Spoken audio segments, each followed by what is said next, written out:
تفسیر سورہ بقرہ۔ سامعین، سورہ بقرہ کے فضائل سماعت کیجیے۔ مسند احمد، صحیح مسلم، ترمذی اور نسائی میں حدیث ہے کہ اپنے گھروں کو قبریں نہ بناؤ، جس گھر میں سورہ بقرہ پڑھی جائے وہاں شیطان داخل نہیں ہو سکتا۔ عبداللہ بن مسعود رضی اللہ عنہ سے بھی اسی طرح کا قول منقول ہے۔ اسے نسائی نے عمل الیوم واللیلہ میں اور حاکم نے مستدرک میں روایت کیا ہے اور اس کی سند کو صحیح کہا ہے۔ مسند دارمی میں ابن مسعود رضی اللہ عنہ سے روایت ہے کہ جس گھر میں سورہ بقرہ پڑھی جائے اس گھر سے شیطان گوز مارتا ہوا بھاگ جاتا ہے۔ ہر چیز کی اونچائی ہوتی ہے اور قرآن کی اونچائی سورہ بقرہ ہے۔ ہر چیز کا لباب ہوتا ہے اور قرآن کا لباب مفصل کی صورتیں ہیں۔ ترمذی، نسائی اور ابن ماجہ میں ہے کہ رسول اللہ صلی اللہ علیہ وسلم نے ایک چھوٹا سا لشکر ایک جگہ بھیجا اور اس کی سرداری رسول اللہ نے اس شخص کو دی جس نے کہا تھا کہ مجھے سورہ بقرہ یاد ہے۔ اس وقت ایک شریف شخص نے کہا میں بھی اسے یاد کر لیتا، لیکن مجھے ڈر لگا کہ ایسا نہ ہو میں اس پر عمل نہ کر سکوں۔ رسول اللہ نے فرمایا قرآن سیکھو، قرآن کو پڑھو۔ جو شخص اسے سیکھتا ہے، پڑھتا ہے، پھر اس پر عمل بھی کرتا ہے، اس کی مثال ایسی ہے جیسے مشک بھرا ہوا برتن جس کی خوشبو ہر طرف مہک رہی ہے۔ اسے سیکھ کر سو جانے والے کی مثال اس برتن کی سی ہے جس میں مشک تو بھرا ہوا ہے لیکن اوپر سے منہ بند کر دیا گیا ہے۔ امام ترمذی اسے حسن کہتے ہیں۔ صحیح بخاری میں ہے کہ اسید بن حضیر رضی اللہ عنہ نے ایک مرتبہ رات کو سورہ بقرہ کی تلاوت شروع کی۔ ان کا گھوڑا جو ان کے پاس ہی بندھا ہوا تھا اس نے اچھلنا کودنا بدکنا شروع کیا۔ انہوں نے قرات چھوڑ دی، گھوڑا بھی سیدھا ہو گیا۔ انہوں نے پھر پڑھنا شروع کیا، گھوڑے نے بھی بدکنا شروع کیا۔ انہوں نے پھر پڑھنا موقوف کیا، گھوڑا بھی ٹھیک ٹھاک ہو گیا۔ تیسری مرتبہ بھی یہی ہوا۔ چونکہ ان کے صاحبزادے یحییٰ گھوڑے کے پاس ہی لیٹے ہوئے تھے، اس لیے ڈر محسوس ہوا کہ کہیں بچے کو چوٹ نہ آئے۔ قرآن پڑھنا بند کر کے اسے اٹھا لیا، آسمان کی طرف دیکھا کہ جانور کے بدکنے کی کیا وجہ ہے۔ صبح رسول اللہ صلی اللہ علیہ وسلم کی خدمت میں آ کر واقعہ بیان کرنے لگے۔ آپ سنتے جاتے ہیں اور فرماتے جاتے ہیں اسید پڑھتے چلے جاؤ۔ اسید رضی اللہ عنہ نے کہا اللہ کے رسول، تیسری مرتبہ کے بعد تو یحییٰ کی وجہ سے میں نے پڑھنا بالکل بند کر دیا۔ اب جو نگاہ اٹھی تو کیا دیکھتا ہوں کہ ایک نورانی چیز سایہ دار ابر کی طرح کی ہے اور اس میں چراغوں کی طرح کی روشنی ہے۔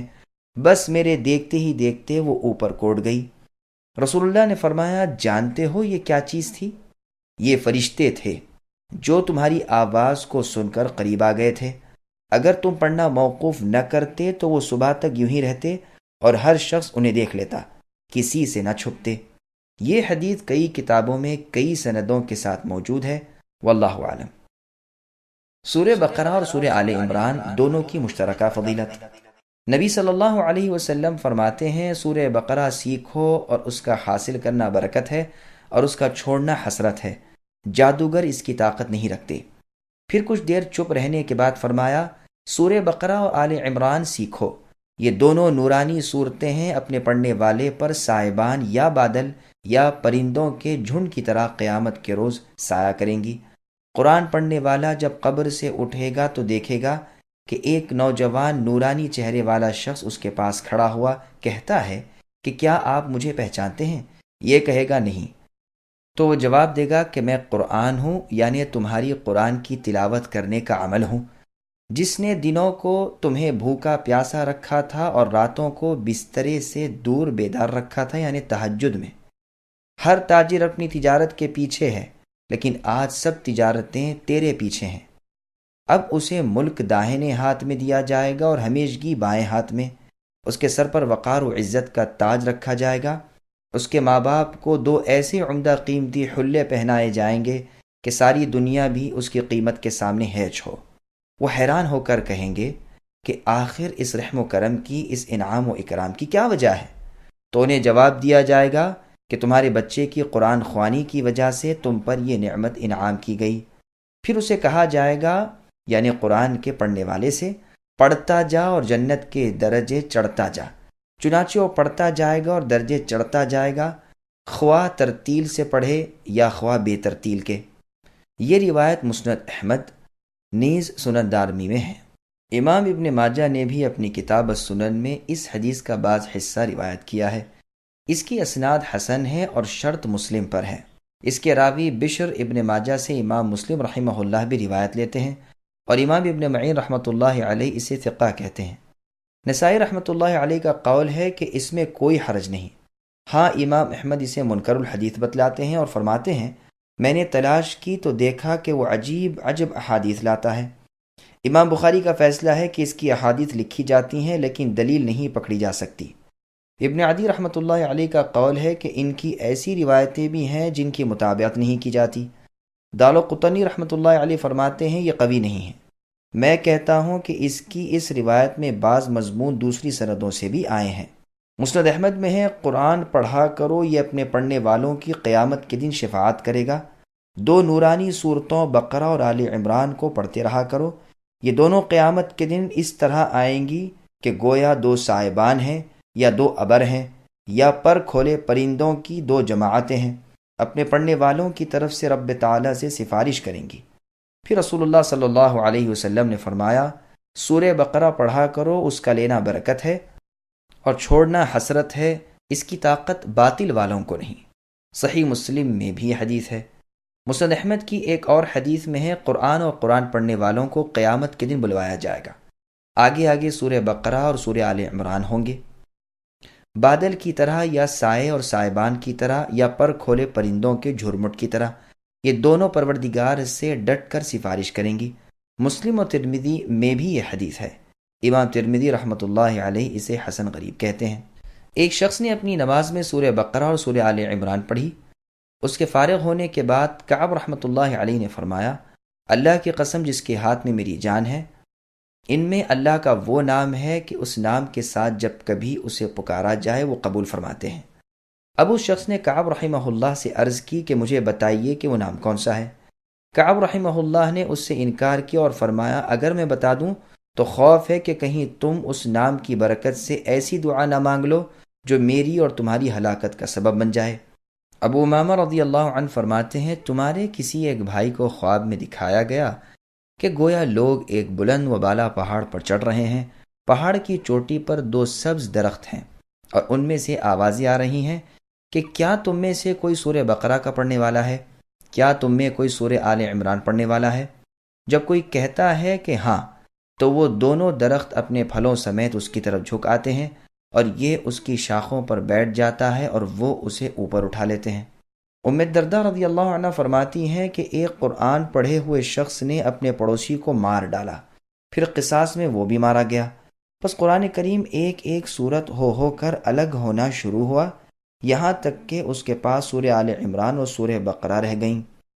ایک جمعے کے بعد سورہ آل عمران بھی چلی گئی، پھر ایک جمعہ اور گزرا تو آواز آئی کہ میری باتیں نہیں بدلا کرتی اور میں اپنے بندوں پر ظلم نہیں کرتا، چنانچہ مبارک صورت یعنی سورہ بقرہ بھی اس سے الگ ہو گئی۔ مطلب یہ ہے کہ یہ دونوں صورتیں اس کی طرف سے بلاؤں اور عذابوں کی آڑ بنی رہیں اور اس کی قبر میں اس کی دلجوئی کرتی رہیں، اور سب سے آخر بوجہ اس کے گناہوں کی زیادتی کے ان کی سفارش بھی نہ چلی۔ یزید ابن اسود الجرشی رحمۃ اللہ علیہ کہتے ہیں کہ ان دونوں صورتوں کو دن میں پڑھنے والا دن بھر نفاق سے بری رہتا ہے اور رات کو پڑھنے والا ساری رات نفاق سے بری رہتا ہے۔ خود یزید رحمۃ اللہ علیہ اپنے معمول کے وظیفے قرآن کے علاوہ ان دونوں صورتوں کو ہر صبح و شام پڑھا کرتے تھے۔ صحیح بخاری اور مسلم میں ہے رسول اللہ صلی اللہ علیہ وسلم نے ان دونوں صورتوں کو ایک رکعت میں پڑھا، یعنی رات کی نماز تہجد میں۔ 7 بڑی صورتوں کی فضیلت۔ مسند احمد کی ایک حدیث میں ہے جو شخص ان 7 صورتوں کو حاصل کر لے وہ بہت بڑا عالم ہے۔ مسند احمد میں بھی یہ روایت ہے ایک مرتبہ رسول صلی اللہ علیہ وسلم نے ایک لشکر بھیجا اور ان کا امیر انہیں بنایا جنہیں سورہ بقرہ یاد تھی، حالانکہ وہ ان سب سے چھوٹی عمر کے تھے۔ سعید بن جبیر رحمۃ اللہ علیہ تو وَلَقَدْ آتَيْنَاكَ سَبْعًا مِّنَ الْمَثَانِي کی تفسیر میں بھی فرماتے ہیں کہ اس سے مراد یہی 7 صورتیں ہیں، یعنی سورہ بقرہ، سورہ آل عمران، سورہ نساء، سورہ مائدہ، سورہ انعام، سورہ اعراف اور سورہ یونس۔ مجاہد، مکحول، عطیہ ابن قیس، ابو محمد فارسی، شداد ابن اوس، یحییٰ ابن حارث، ذماری سے بھی یہی منقول ہے۔ سورہ بقرہ کا مقام نزول اور مزید معلومات۔ سورہ بقرہ ساری کی ساری مدینہ منورہ میں نازل ہوئی ہے، اور شروع میں جو صورتیں نازل ہوئیں ان میں سے ایک یہ بھی ہے۔ البتہ اس کی ایک آیت واتقوا یوما ترجعون فیہ الی اللہ سب سے آخر میں نازل ہونے والی ہے، یعنی قرآن کریم میں سب سے آخر یہ آیت نازل ہوئی۔ ممکن ہے کہ نازل بعد میں ہوئی ہو، لیکن ہے اسی میں سے۔ اور اسی طرح سود کی حرمت کی آیات بھی سب سے آخر میں نازل ہوئی ہیں۔ خالد ابن معدان رضی اللہ عنہ سورہ بقرہ کو فسطاط القرآن یعنی قرآن کا خیمہ کہا کرتے تھے۔ بعض علماء کا فرمان ہے کہ اس میں 1000 خبریں ہیں اور 1000 احکام ہیں اور 1000 کاموں سے ممانعت ہے۔ اس کی آیات 287 ہیں، اس کے کلمات 6221 ہیں، اس کے حروف 25,500 ہیں۔ واللہ اعلم۔ ابن عباس رضی اللہ عنہما فرماتے ہیں یہ سورت مدنی ہے۔ عبداللہ بن زبیر رضی اللہ عنہما اور زید بن ثابت رضی اللہ عنہ اور بہت سے علماء اور مفسرین سے بھی بلا اختلاف یہی مروی ہے۔ صحیح بخاری اور مسلم میں ابن مسعود رضی اللہ عنہ سے روایت ہے کہ انہوں نے بطن وادی سے شیطان پر کنکر پھینکے۔ بیت اللہ ان کی بائیں جانب تھا اور مینا دائیں طرف، اور فرمایا اسی جگہ سے کنکر پھینکے تھے رسول صلی اللہ علیہ وسلم نے جن پر سورہ بقرہ اتری ہے۔ گو اس حدیث سے صاف ثابت ہو گیا کہ سورہ بقرہ وغیرہ کہنا جائز ہے، اور اس کے خلاف جو روایات ہیں وہ سنداً ضعیف ہیں۔